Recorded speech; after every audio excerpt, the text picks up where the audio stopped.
He can't hear you? I can hear you. Oh, now she can hear you. I can hear her.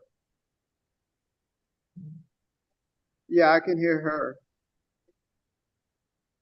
Can you hear Sister Rita Danielle?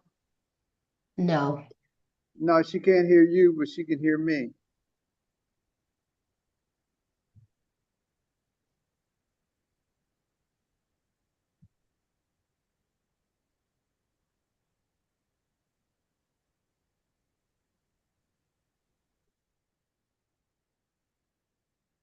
Nope.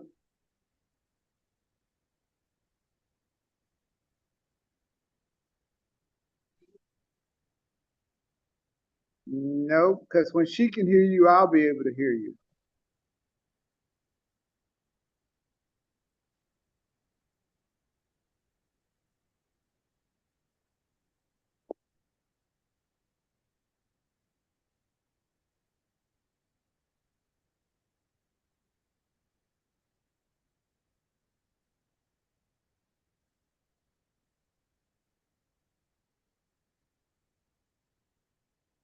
Nope. No problem.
Does she see people in the waiting room?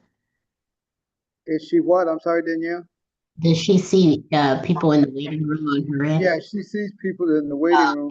Have you let any of them in, Rita? No. No, they're in the waiting room. She's. Okay, no, no rush.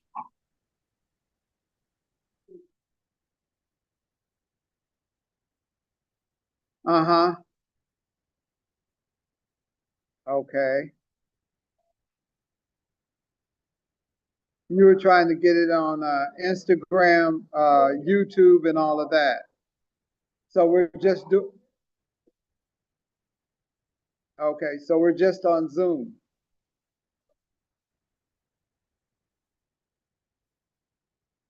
Right.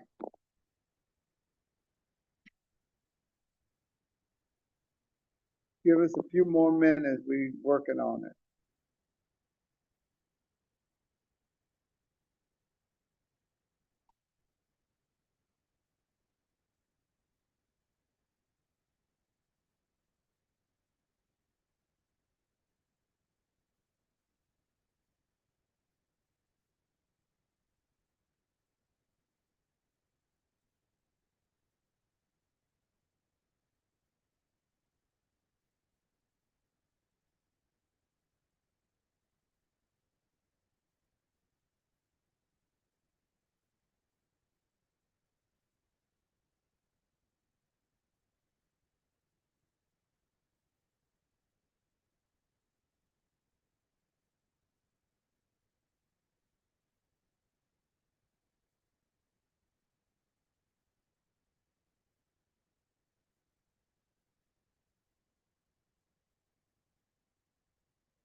I'm sorry, Sister Rita, what did you say? Okay, so we're on YouTube and Facebook. Uh, well, let's go ahead and get started. Maybe it'll pick it up.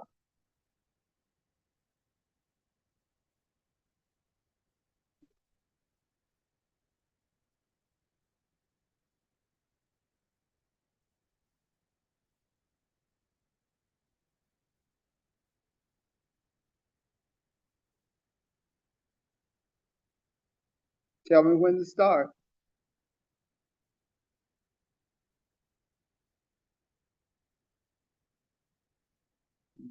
Good evening and welcome once again to Life Changers Global Ministries Kingdom Life Institute. We're so glad that you took the time out of your very busy schedule to be a part of our Monday night session.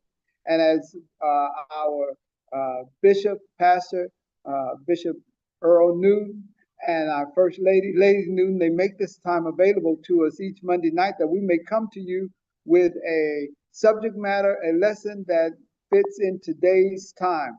As you know from the last couple of Mondays, this is Breast Cancer Month and has been designated to breast cancer. So we're emphasizing a subject matter dealing with breast cancer.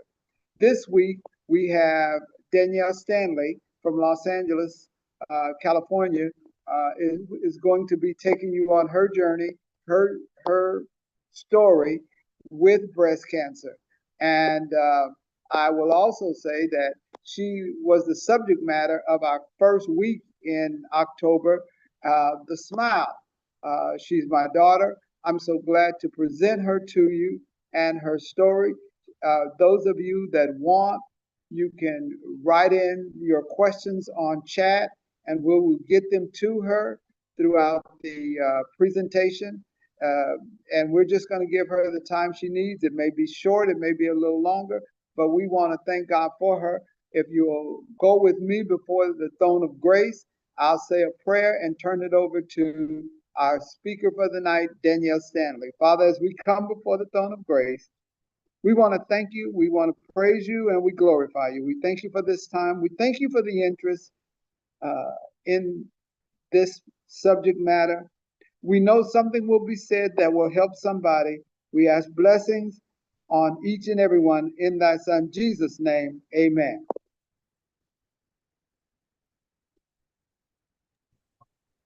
Amen. You want me to take it over? Yeah. Okay, okay. Okay. Thank you for having me, First Lady Newton and Pastor Newton, and to the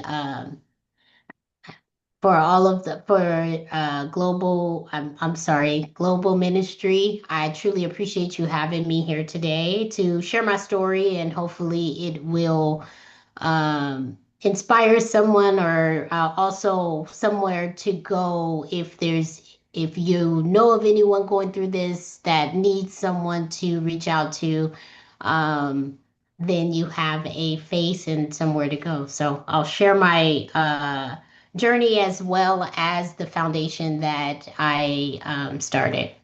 1 second. Think she has to spotlight me because you're on. Um, you want me to continue to go? Yeah, I'm sorry, I didn't hear your question. Okay, no, I'll go.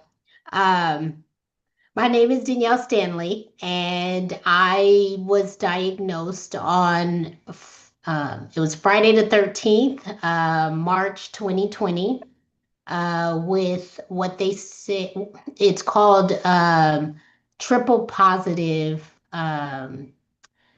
It was stage 3, triple positive. Sorry, so some things going. Okay, triple positive breast cancer, and that's where your body produces too much estrogen. There is the leading number one cause of most Black women is the triple negative, and so in my case, I had the triple positive. And there's really nothing that I guess would you could do in advance to warn you about it. I was at the age of 41. I had my first mammogram at 40 and it did not detect it.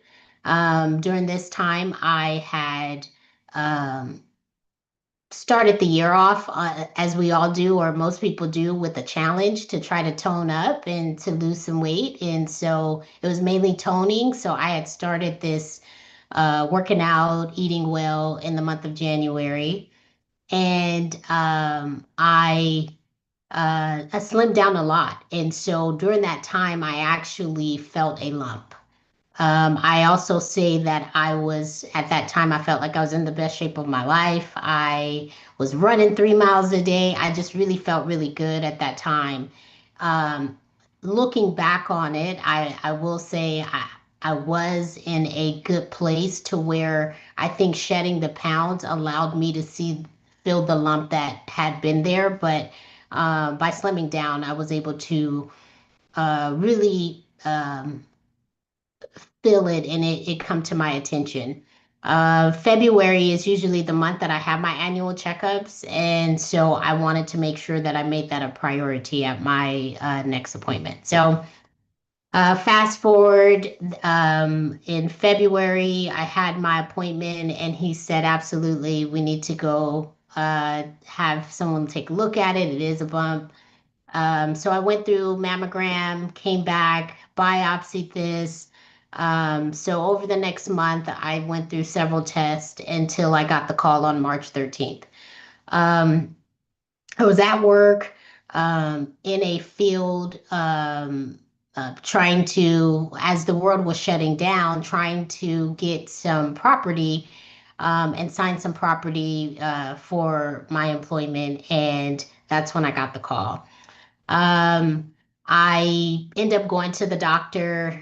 They stayed open for me. And at that time, it became a blur of everything that they said I had. I caught it early, was the original diagnosis that I caught it early. I wouldn't have to go through chemo or radiation. And then as they started examining and looking, it had reached my lymph nodes, so underneath my arm. And I always am looking underneath my arm. You could feel uh, a bump or there was something there, and that's another reason why for me it was stage 3 because it has spread to my lymph nodes. And I was also told that I had to start my chemo right away to because I had an aggressive form of it. So just the decision making on what do you do? Do you at that time I only had a primary doctor. I didn't know that I needed a oncologist. I needed a um, surgeon. I went from having one doctor to about a team of doctors, and a cardiologist looking at my heart, making sure that the chemo or what they were providing did not affect my heart. In speaking with my cardiologist, it was chemo is now affecting uh, those Black women with chemo. They're starting to see years after the effects of chemo that it is affecting Black women's heart. So at that time, I had to also take that into consideration because my cousin, the chemo actually did affect her heart, and so she's on heart medication. She had to get on heart medication, so she wanted to make sure that I took that into consideration. So I didn't want to go into all the details of it, but I wanted to make sure that I took into consideration every aspect of my treatment.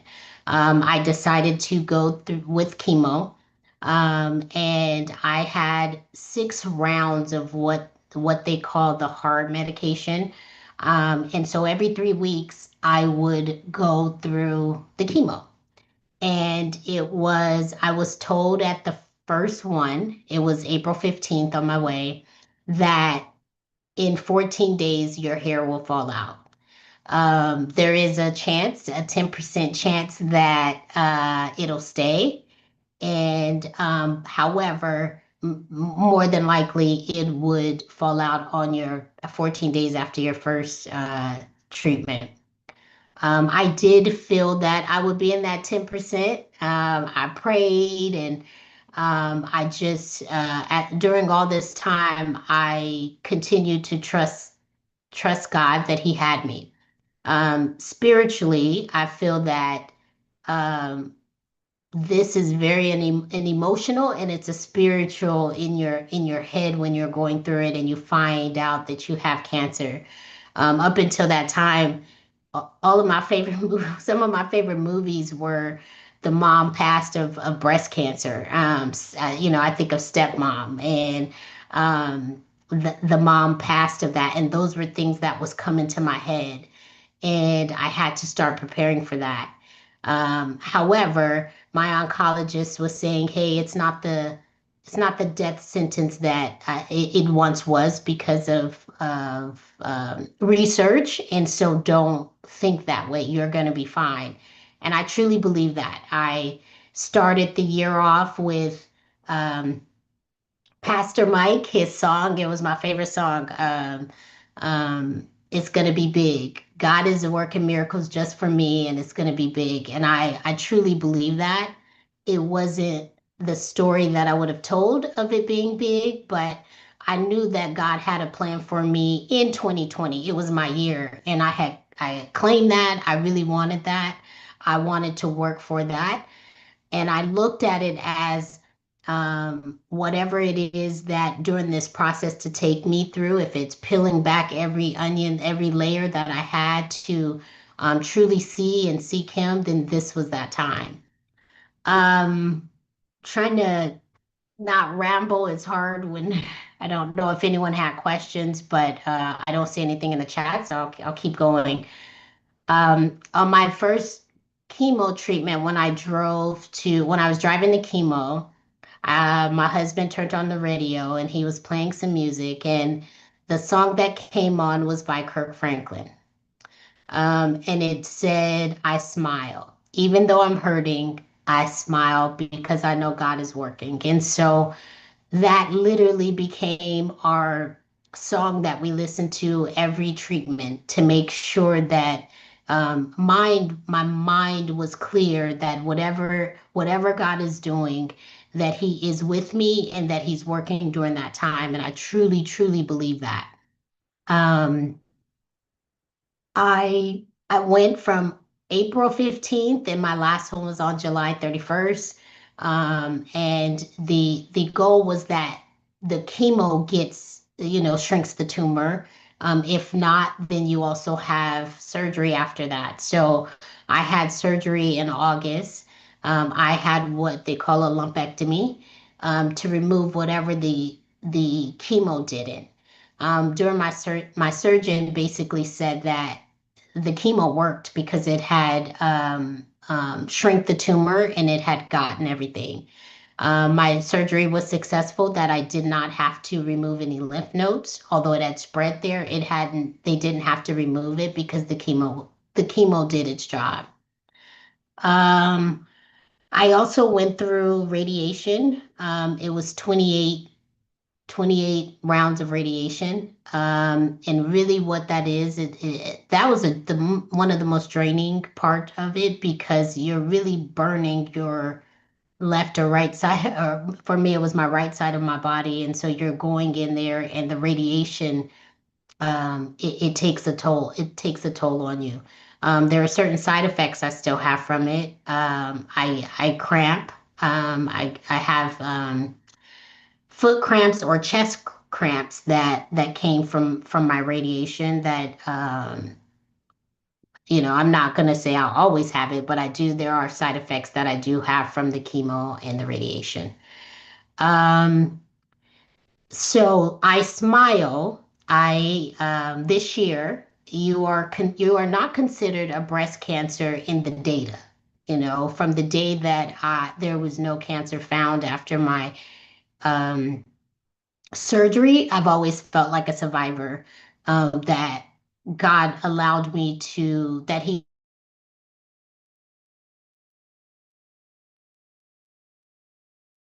the research or the data of doctors and hospitals when they are or reviewing cases of breast cancer, you have to remain either 5 years or 10 years in remission before they consider you a survivor. So I hit my 5 years on August 19th, 2025. And this year I said this is my survivor year because I've been claiming it, so I've always been a survivor, but since 2020 when there was no more cancer. However, now I'm in the books, I'm in the research. I'm in that number of survivors to where I had a clean bill of health. For the last 5 years, every 6 months, I am in the doctors and I had to have a mammogram. I'm getting poked. And that's been my story for the last 5 years. I see my doctor every 6 months, and to where, yeah, we know each other and everything. And so even the radiation, all of the hospitals that you go into, you every 6 months I see them. So now I'm to a point where I only see them back annually. I am on um, tamoxifen, which it is to help with the reoccurrence of it, or the reoccurrence of either another form of cancer. It's supposed to help with that, and that it's a pill that I take every day.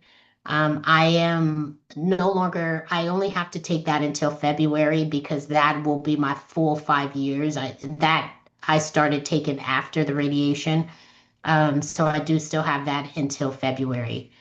Um, the foundation, I'm sorry. Um, during my journey, I wanted to stay private about this. I didn't want to open up and tell anyone. If you know me, I I've always had long hair. That was, since I was a child, I was always, even in how I was described, long hair, big lips, and everything. So that was my identity. I love a bald look. It just, I didn't feel that was in my story. So I wanted to keep private about it. I didn't want to open up and tell anyone about it. And then during the pandemic, no one could see me or be around me. And so my chapter, my sorority, Delta Sigma Theta Sorority Incorporated, my chapter, they planned a drive-by just to honk and to let me know that they supported me and I'm here for them. I mean, they're there for me. I wasn't allowed to, because I was going through chemo during the pandemic. No one could sit with me during my chemo treatments. Not even my husband. They allowed him to get me set up the first time, but he couldn't sit there while I got my chemo treatments. So they did a drive-by and they said, held up signs. It was amazing. And it was, hey, I'm here for you. And it was in that moment that God showed me that this was bigger than just me, and that He would use me to show, so that others could see the work that He's done. And I'm loving that I'm telling the story and not getting emotional, because I will cry all the time telling this story, just going through it and reliving certain things. And so, although I didn't want people to see me bald, it was time to reveal that. And I think that even when they did it, it was around Mother's Day in May. I didn't even post it for like a month later until I was comfortable in that and ready to show the world what I was going through. It is also the reason for my foundation, which I just launched after 5 years. The official launch we did on October 5th, in my survivor year. It's called I Smile Strong Her. And it is a way, a foundation to let survivors know, or anyone going through this journey, that you're not alone. You could reach out to our foundation. We will reach out to, if you know someone that was recently diagnosed, because there's so many things going through their head. that there's somebody there that could walk through this journey with them and help them and understand that initial call and that ugly cry that you got to get out. It is also to send care packages depending on where they are in their journey, if they just found out, if they just completed chemo, if they're going through radiation. There's things that your body needs when it goes through radiation, as well as if you are on that journey and what's next. Because every time you go to the doctor, mentally, you have to continually to be strong and in your word because you will hear it's just the unknown. If I needed to remove something from my diet that I didn't, or you have all these things in your head. What if I did this, or did this cause it? Because there's no clear way to know exactly um, why it is that you received this diagnosis. So uh, the foundation is there for you to spotlight, to educate. This is one of the things that the foundation does for me to speak and to share my stories so that someone else can get from that. It's also, we recently had, it was a showcase of survivors. It was a chance for me to give them their flowers and so that they feel beautiful and to tell their story. Through their stories, others will learn. And it was an amazing event. I had five survivors that was able to, for some people, the first time they were ready to tell their story. Because there are some that go through this that do not want to tell their story. So this foundation is there for that. It's there to be with anyone every step of the way that they're there and to know that there is someone that they can reach out to. So I feel like I've rambled on. Is there anything in particular or any question that has come up? I can take a deep breath and see if there's anything that you want me to add or share. My support system, I can get to that. If there's no questions, then I can go to the support system. Okay, I'll go to my support system. Um, an amazing support system. I think that family, again, mine was unique in that I was diagnosed during the pandemic when no one could be around you or could come. And then also, we had to make sure that anyone that came in the house wasn't sick or had COVID. Because my immune system was compromised, so I had to be isolated in that sense.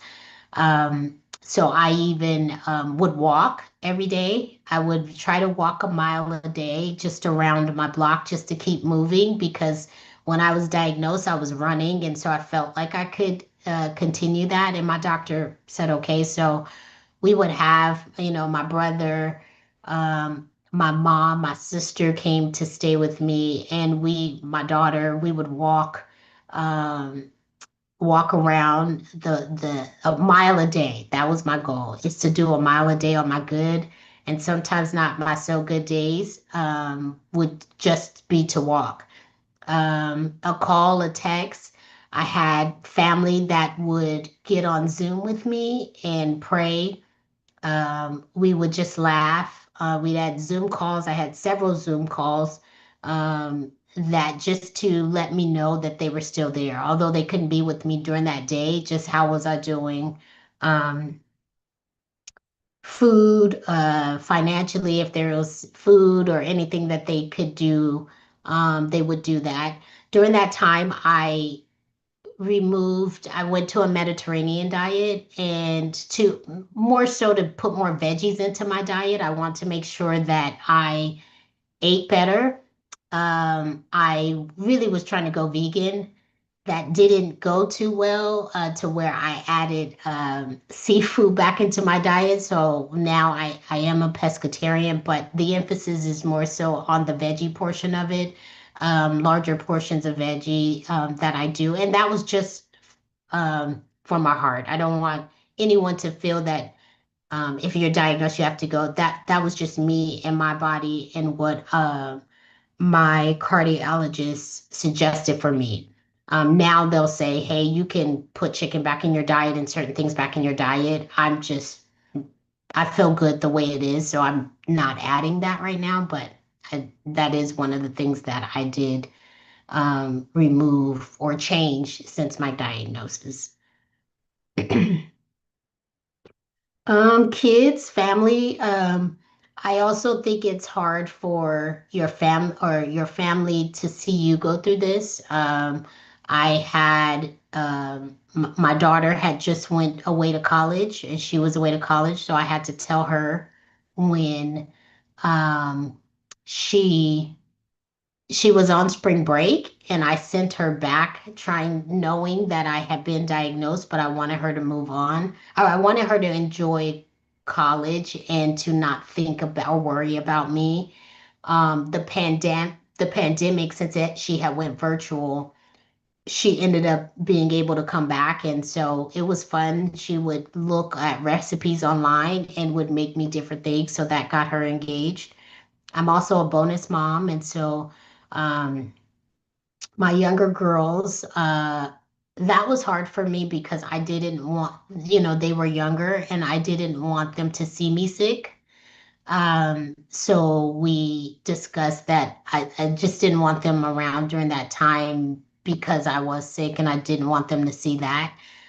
We talk about it now, and they'll share with me that they wanted to be here, but that was a decision that we made at the time that was best, that I felt was best, thinking that I was protecting them, but maybe not. So but they're still a part of the journey in that when they did, I'm still going through it. They were here when I went through radiation.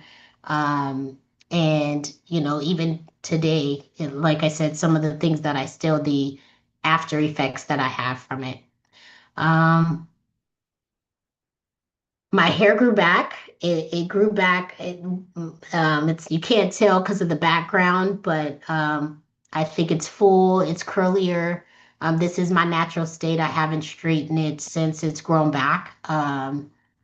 I And that was one of the biggest things that I was worried about. I remember at day 14 taking a shower and it came out in handfuls in my hand. Um, and I broke down. And then I was holding my hair, and then I stopped and I put it all up in a bun thinking that that would stop it from coming out. And I didn't want to touch it. I said, if I don't touch it, it won't come out. And I just sat in the shower crying because I knew that that was that time. And looking back on it, I did put a lot on it, but I don't know. That was my truth. My beautician at the time, she opened the shop. She said, I'll wipe down the shop. You come in and we'll cut your hair and cry all at the same time, and it'll just be you in here. It was myself, my daughter, and my best friend, and we sat there, and I knew because I could hear them in the back of my head once they took out that bun, because I kept that bun in my head because I didn't want to touch it. And once they took it out and they separated, they saw that my hair had come out. Um, and she would cut and cry, and I would cry, and we would both cry. All of us would cry, and then I embraced it. I had a different stages. I had a little bit of hair up here before I really went bald, but that cut, it was a cute little look. And then once a little bit started coming off here, and I had little curly strands, and so my husband, he ended up uh, we FaceTime. I think my daughter at the time we did, and my sister was here, and we just start shaving. Even then, emotionally, it was very hard for me, even to see people shave their head around me. My husband shaved his hair, my sister shaved her hair, and I would argue with them, and I would say, "Your hair, it's cute, but you don't look sick. I look sick in my bald head." Like I would go through battles like that, and I don't even know why. I mean, I know why, but I'm mad at myself for doing certain things like that. But that was my raw emotion of how I felt on that. but it all works. I always tease my husband. I'll tell him my hair will grow back. I don't know if his will, but it did come back. So it was amazing to see. So I tell that story to say different ways that you support. I'm not saying everybody shave their hair, but just that, thinking of them. Water bottles is a big one because you're drinking so much water. I would think everything that went into my body, that the medication, I wanted to drink so much water to just get it out. So I'm always I try to drink way more water than I even used to.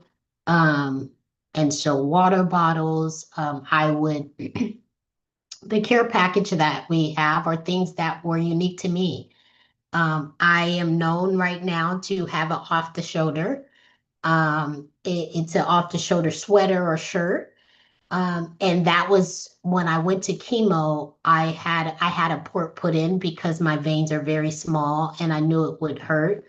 So I had my port put in, and I was always cold at the hospital, so I would have a sweater and it would be off the shoulder, and that was the easy way to get to my port. So in the box, it is a off the shoulder for those that are going through the journey so that they don't have to undress and to do all of that. The off the shoulder helps and they can just put your port if that's something that they would want. Um, One of the candies that helped me with the nausea, with being nauseous every day, because you get nauseous and your bones hurt. I would suck on ginger candy, and that truly did help. So just ginger candy, I would put that in there as well.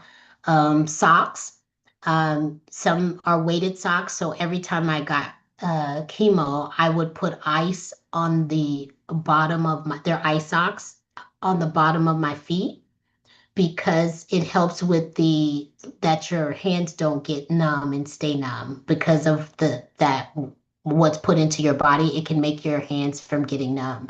And so they tell you to offset that with ice at the bottom of your feet. So as I got chemo, that's when I had that.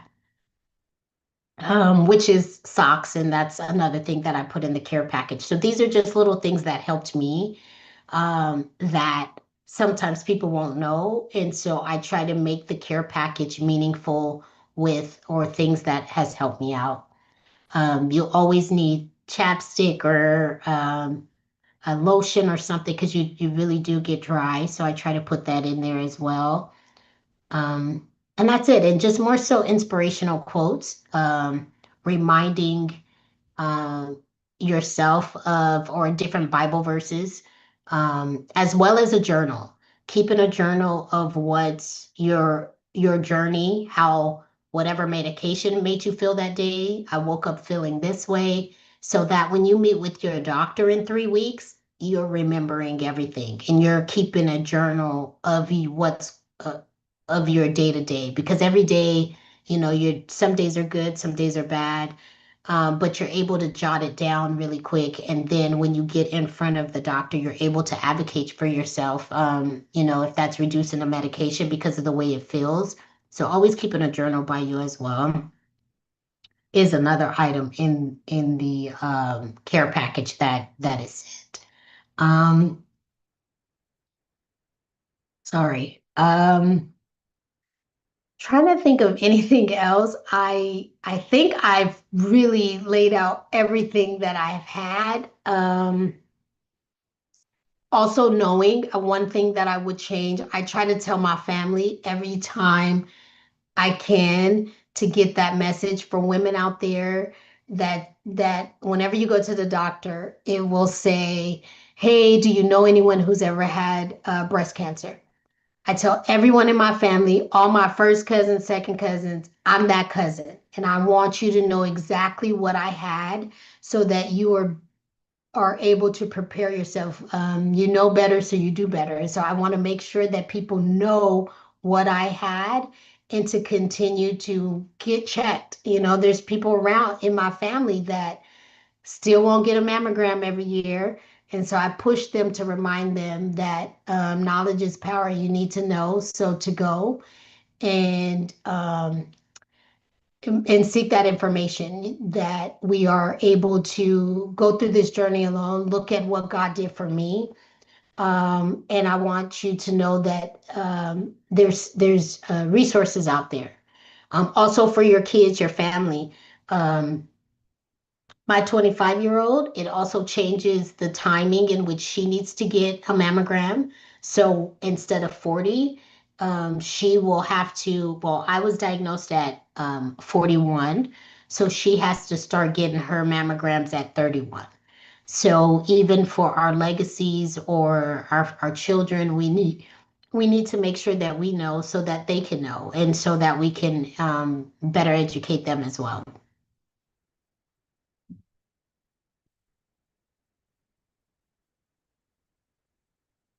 Okay, Dad or Ms. Cartwright, is there any questions? Is there anything you guys want me to touch on? That's the longest I've talked about me. It's very uncomfortable when you're talking about you. Oh, I do want to share my Bible verses. I've had a couple of them that I during that time that I would read every single day. Um, some of them were my grandmother's. I would have my grandmother blessed oil that would have here. My Aunt Rochelle would pray with me the night before my chemo with my husband and I. So we had things that we would do together. Um, One of the Bible verses that I would always say is Psalms 118:17. I will not die. Instead, I will live to tell what the Lord has done. That was one that I would always say to myself, opportunities like this. If you get me through this journey, then make sure that the one thing that I will do is I will make sure that I tell how God blessed me during this time. So I did want to share that. That was one of the other things that I want to share. Dad, did you have something?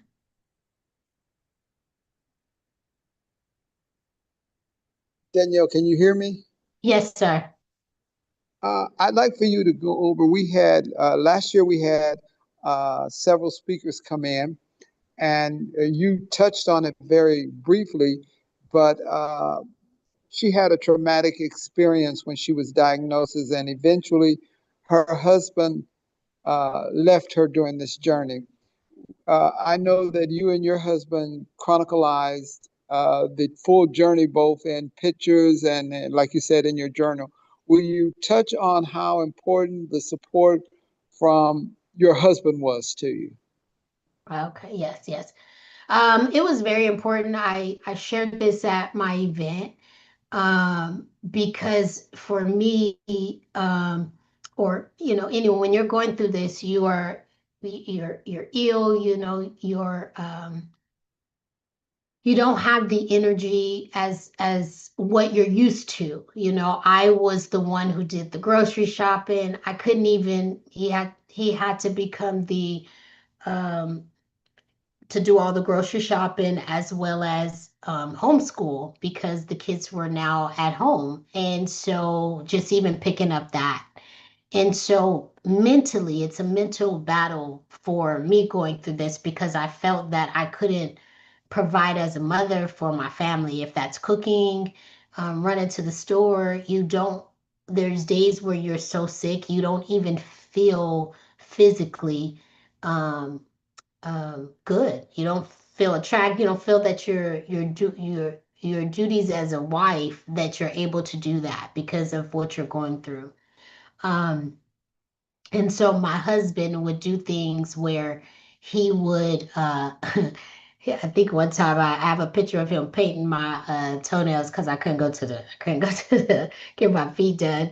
Um, but it wasn't even that. It was the time where I would be in the kitchen and he would rub against me, and just that moment that I needed to feel that. I needed to feel that despite how I felt I looked, that he still loved and was attracted to me at that time. I mean, going through that, because that was really hard for me. I didn't feel pretty. I didn't feel, I just felt sick, and that was taken away from me. So, um, I love that about him, even the cutting of hair, where at the time I was more so feisty over it, but I really do think about that. And he really made sure that I felt the love that he's always felt for me, but at that time I really needed to feel that. I needed him to tell me how beautiful I was in the different stages, even of my hair. Um, and even now, I had lost so much weight. I hadn't been that small before. And so I didn't like feeling or looking sick. And so he had to reassure me. Um, he would reassure me all the time that how beautiful I looked, um, and that he was still attracted to me. Like I still needed that. He would also take me to doctor visits. Even during that time, he was at every single one. Once I heard that I was diagnosed, everything became a blur to me. And so, because it's so many medical terms, he started recording all of my visits. And so I can look back, or even during the time where there was medication given, he would go back and play that so that we knew exactly what we needed. So him being a support system was actually uh, extreme. I couldn't have made it through this without him.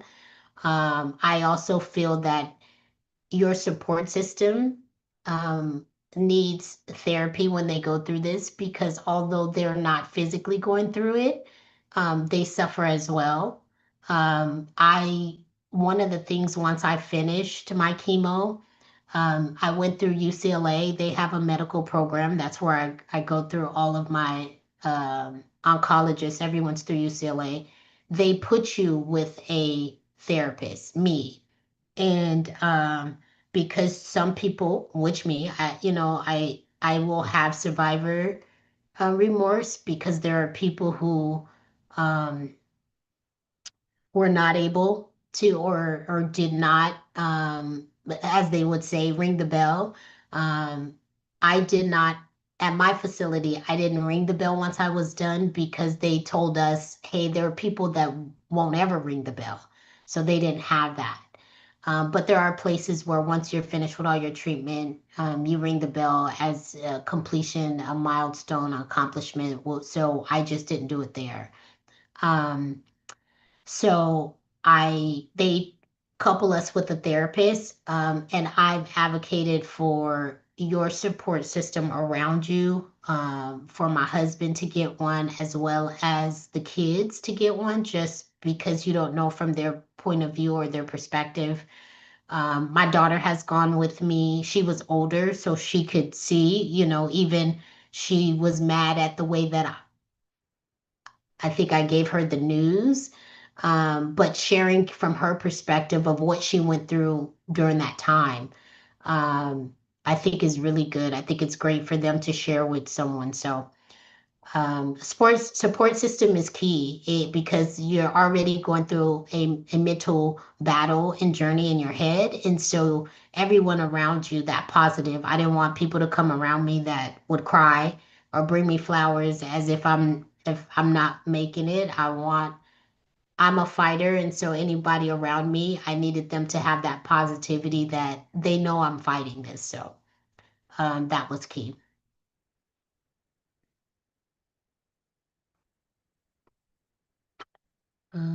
Anything else?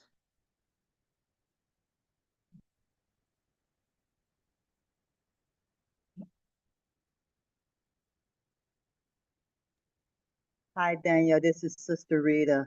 Hello. I can ask from the computer, so I'm using your dad's phone. Oh, no problem. I have a question. What would you tell a person who just learned that they have cancer? What type of advice would you give them to begin their journey? Yes, Thank I you. would. Um, One of the things that I did right away is I did get a second opinion. I went um, just to make sure that what they, I don't know, to feel better of what they saw. I would definitely get a second opinion, but it moves so quickly that sometimes you don't feel like you have time to get a second one. So depending on that stage, I would definitely get a second opinion and know that everybody's journey is different. So many people will give you advice of what helped them, but every single story is different. I had to debate, or I had to go from um, do I get chemo? Do I go the holistic route? All of that is there, and my dad praying that um, God reveals what, the best decision for us, and that I had to trust doctors. I had to trust doctors, which was very difficult for me, but I knew that God um, gave them the expertise, that they're not just telling me anything. So just even that trust factor. And I think that's why a lot of Black women do not go get a mammogram, because the unknown, they don't want to be tested on. They are don't trust the machines that's doing it. For years, I've told that I've had dense breasts. So I would definitely, that trust factor of doctors, it creeps up on you. So I would definitely make sure that I'm praying, you get in your word and pray that he reveals of what is the best route for you, because you will hear so many things coming from you, but find that one that I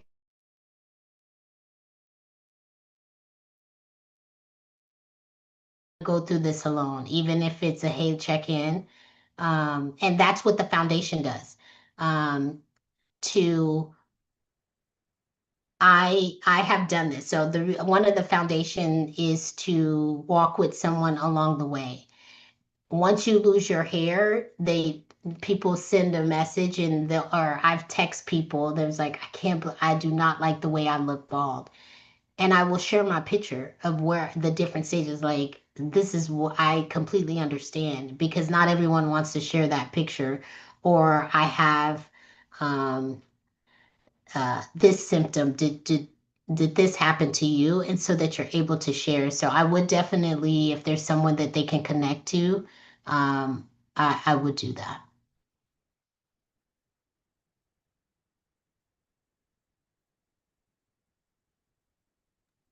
Thank you. That's a good answer. You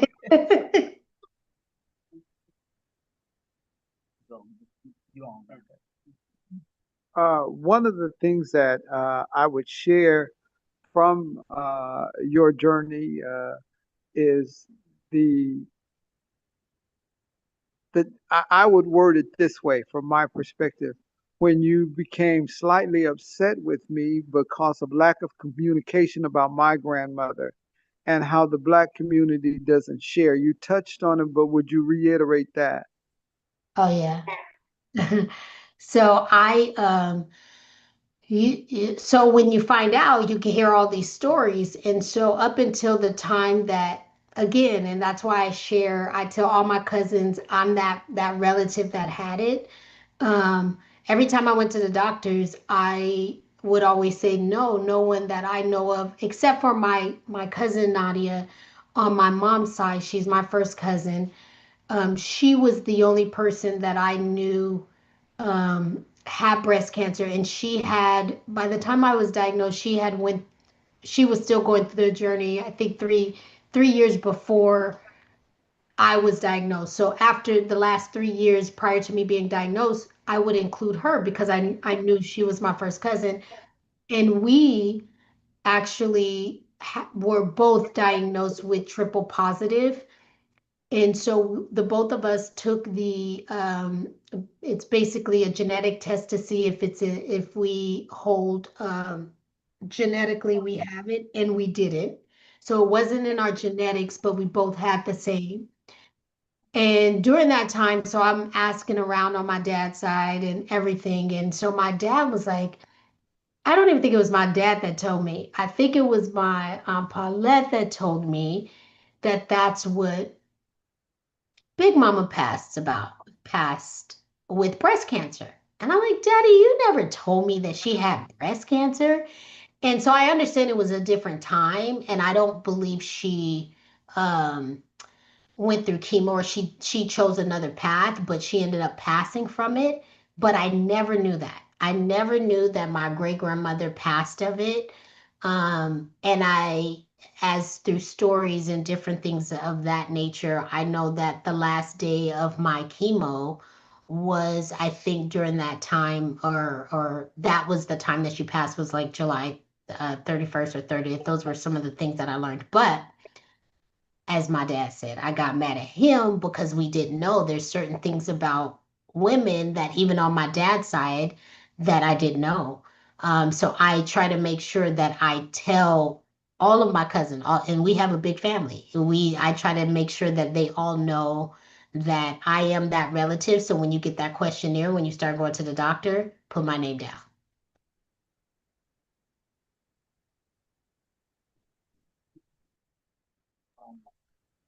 We want to thank you.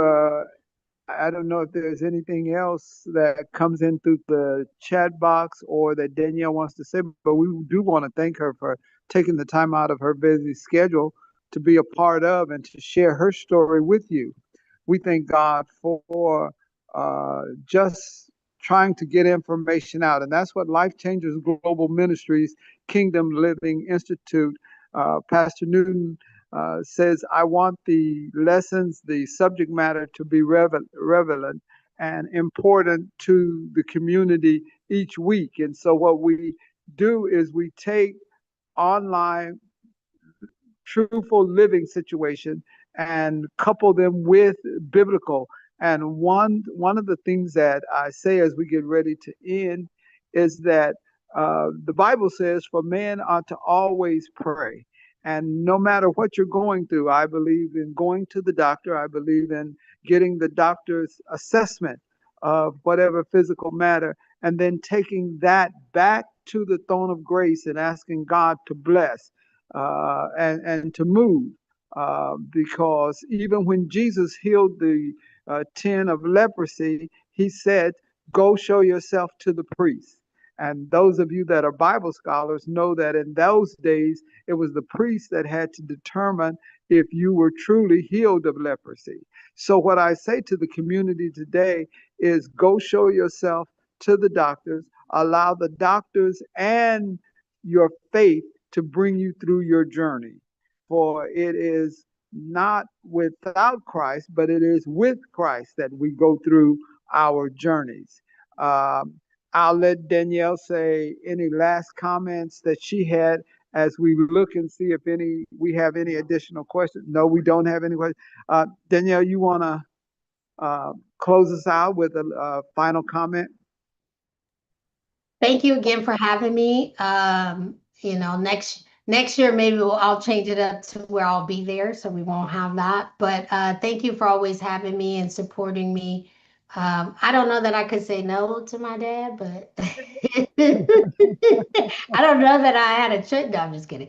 But I am an open book, and so I share. I make myself available. And so if there is, check out our website. It is Strong Her, not So just I Smile Strong Her. I will put it in the chat so that you can spread the word. But if there is anyone, it's www.ismilestrongher.org. If you want to be a part of um, our movement, and also helping others. I'm gonna bring it to Arizona. So even if you have someone that you want to celebrate that is going through this, that you would love to hear their story, let me know. What I did in California this year, celebrating survivors. It's something that I'm passionate about. I want to do in Arizona. So just let me know. And thank you for having me. I do appreciate it. Thank you, Danielle. Thank you. Once again, let me say before we leave, we have our engineer, Sister Rita, and she worked tirelessly starting all weekend to make sure we wouldn't have some of the difficulty. So the effort is always there. Sometimes the results don't come, but I want her to know that we appreciate it, because when we're bringing Miss Stanley in via all of this technology, sometimes it gives us a little snag. We thank God for you tuning in and being a part. And until this time next week, may God bless you and may God keep you. Thank you.